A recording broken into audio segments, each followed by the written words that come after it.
중국에서는 요즘 돈을 들고도 밥을 못 사먹는 일이 벌어진다고 합니다. 무슨 소리인가 싶으실 텐데요. 실제로 중국에 갔던 외국인 관광객들 사이에서 현금을 들고 있어도 소용이 없다는 말이 나오고 있어요. 가게들이 아예 지폐를 받지 않으니까 지갑에 돈이 있어도 밥을 굶을 뻔한 황당한 상황까지 생긴 거죠. 중국은 오래전부터 현금을 없애기 위해서 노력해왔습니다. 모든 결제를 핸드폰으로 하게끔 만들고 있는 거죠. 그리고 시간이 더 지나면 이제 핸드폰이 아니라 안면 인식은 물론이고 몸에 칩을 집어서 결제를 하려고 할 텐데 그 첫 번째 단추가 바로 현금이 없는 사회를 만드는 거겠죠. 중국이 현금을 없애려고 하는 움직임 뒤에는 우리가 생각하는 것보다 훨씬 더 충격적이고 전략적인 이유가 숨겨져 있습니다. 겉으로는 편리하고 효율적이니까 당연한 흐름처럼 보이지만요. 오늘은 그 표면적인 이유부터 시작해서 중국 정부가 현금을 없애고 디지털 위안화로 가려고 하는 진짜 이유에 대해서 말씀드리려고 해요. 우선은 중국이 현금 없는 사회로 변하게 된 배경부터 살펴볼게요. 중국은 2010년대 중반부터 알리페이, 위챗페이 같은 모바일 결제 앱이 폭발적으로 퍼지면서 사람들이 자발적으로 현금을 안 쓰기 시작한 게 출발입니다. 생각해보면 스마트폰 하나로 송금, 쇼핑, 공과금 납부, 심지어 길거리 노점상에서 군밤을 사는 것까지 모두 할 수 있다면 사람들이 굳이 현금을 찾게 될까요? 안 찾게 되죠. 실제로 중국에서는 QR코드만 있으면 노점상도 거지들도 돈을 받는다고 설정되었습니다. 그만큼 QR코드 결제가 일상 구석구석 파고들었고 자연스럽게 지폐와 동전은 불편하고 느린 옛날 수단 취급을 받게 됐어요. 여기에 중국만의 독특한 상황도 한몫했습니다. 중국은 전통적으로 신용카드 인프라가 서구만큼 발달하지 않았어요. 그래서 다른 나라들이 현금에서 카드가 보편화되고 그리고 카드 다음으로 모바일 결제가 보편화되는 단계를 밟을 때 중국은 카드 단계를 건너뛰고 곧장 모바일 결제로 점프했습니다. 한마디로 지갑에서 현금 대신에 스마트폰을 꺼내는 사회가 된 거예요. 알리페이나 위챗페이가 사실상 은행이나 카드 회사가 하던 결제망 역할을 대체하면서 민간 기업이 구축한 국가 규모의 결제 네트워크가 탄생했습니다. 그렇다 보니까 결과가 어떻게 됐을까요? 중국의 현금 사용은 정말 가파르게 줄었습니다. 실제로 중국은 꾸준히 모바일 결제량이 늘어나고 있고 현금을 뽑는 ATM 기기는 급격하게 줄이는 추세라는 걸 알 수가 있습니다. 2023년 말 기준으로 중국 모바일 결제 보급률이 86%까지 올랐다고 하는데 즉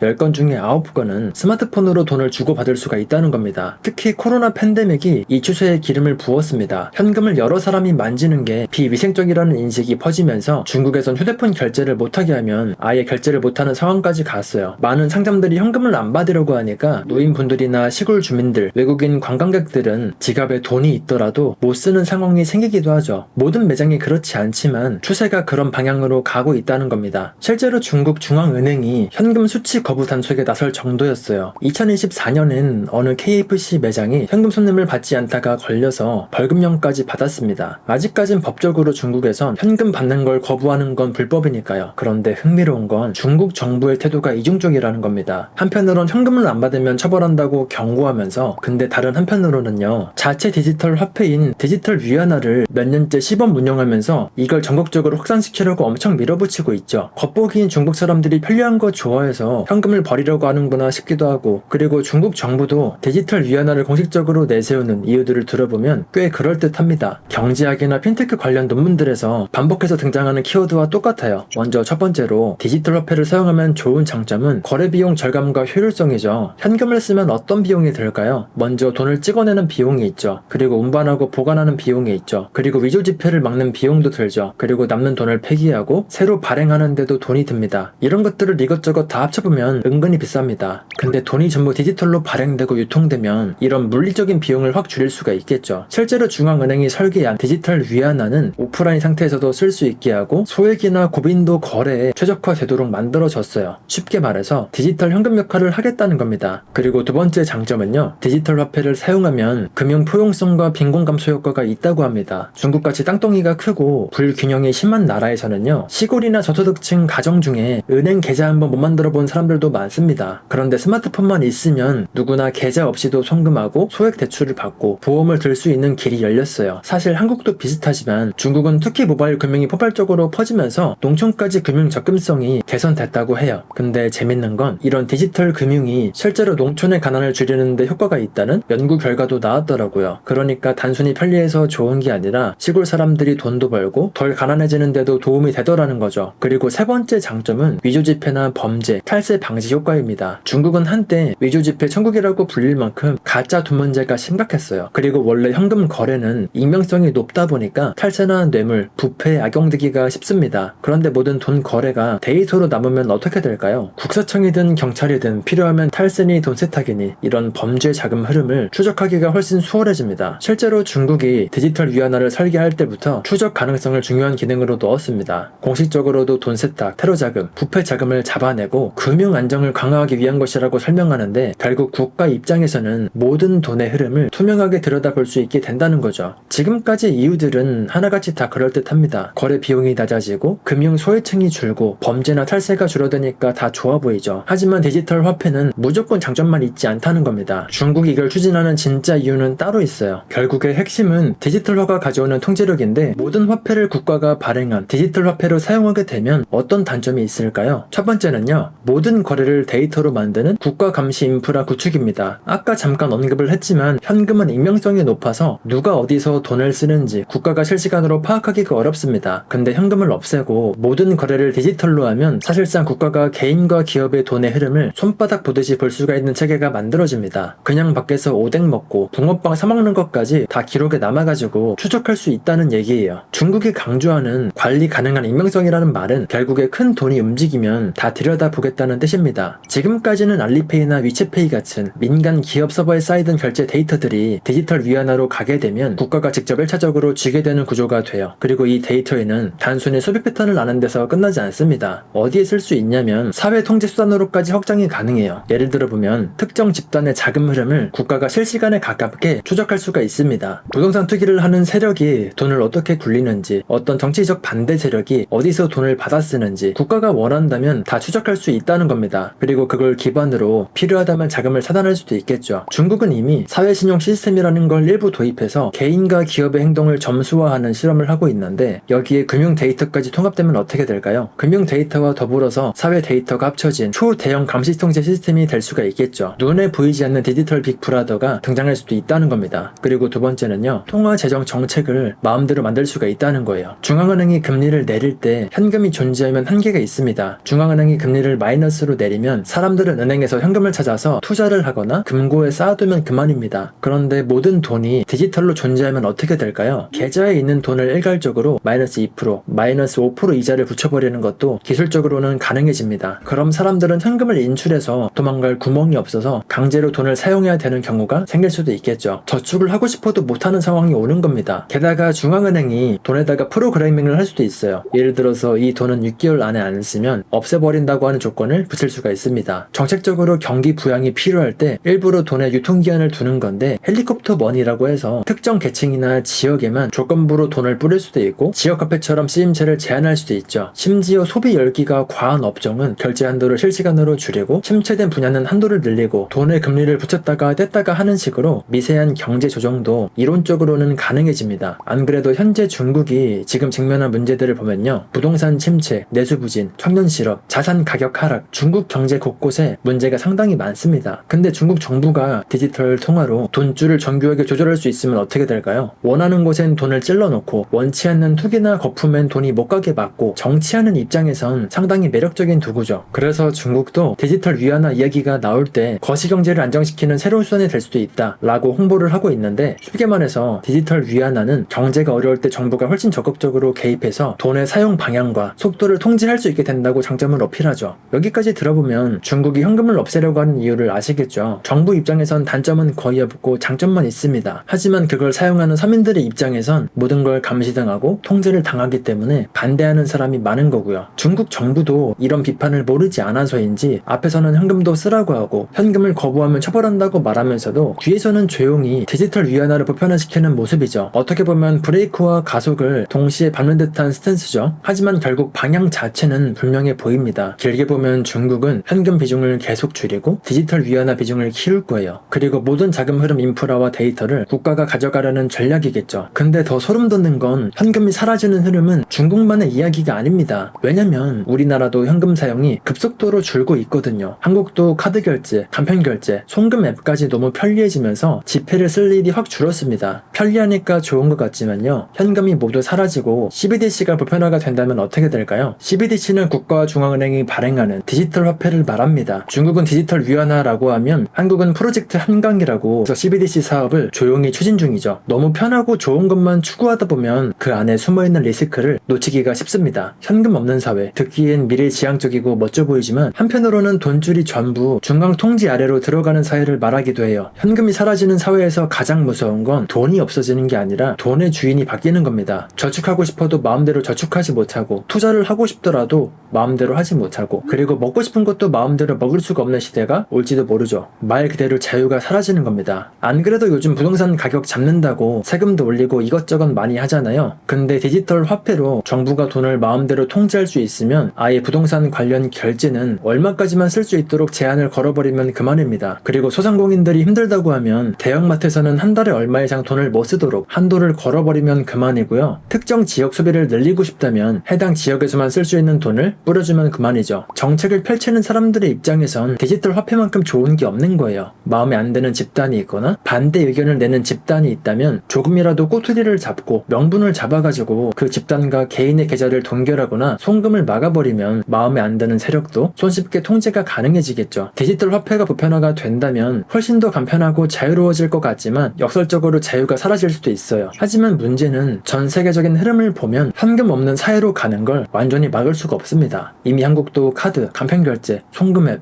온라인 뱅킹에 익숙해졌고 현금 사용 비중은 계속해서 떨어지고 있어요. 그리고 세계 경제의 전체가 디지털 머니 쪽으로 이동하는 이런 큰 흐름 자체는 되돌리기 어렵습니다. 대신에 중국처럼 중앙화된 디지털 화폐가 자리를 잡는 건지 아니면 민간 기업이 주도하는 스테이블 코인이 자리를 잡는지에 따라서 우리의 자유가 달려있는 거겠죠. 편리함은 항상 대가를 요구합니다. 결제는 점점 더 쉬워지고 앱 몇 번만 누르면 송금이 되고, 그리고 해외 결제도 몇 초 만에 되는 세상이 열리는 대신에 우리는 점점 더 보이지 않는 눈에 돈과 일상의 기록을 넘겨주고 있다는 거죠. 국가가 돈의 형태를 바꾸려고 할 때 어떤 종류의 리스크가 생기는지, 그리고 내 자산을 어디에 어떤 비중으로 나눠둬야 되는지 미리 생각을 하고 포지션을 잡는 게 중요하겠죠. 지금 중국에서 벌어지고 있는 실험은 곧 우리나라를 포함한 전 세계가 마주하게 될 미래일지도 몰라요. 만약에 진짜로 그렇게 된다면 어떻게 대비를 해두면 좋을지 댓글로 의견을 남겨주셔도 좋을 것 같아요. 다음에도 도움이 되는 정보로 찾아뵙겠습니다. 영상이 도움이 되셨다면 구독과 좋아요, 댓글까지 부탁드리고요. 시청해주셔서 감사합니다. 좋은 하루 보내세요.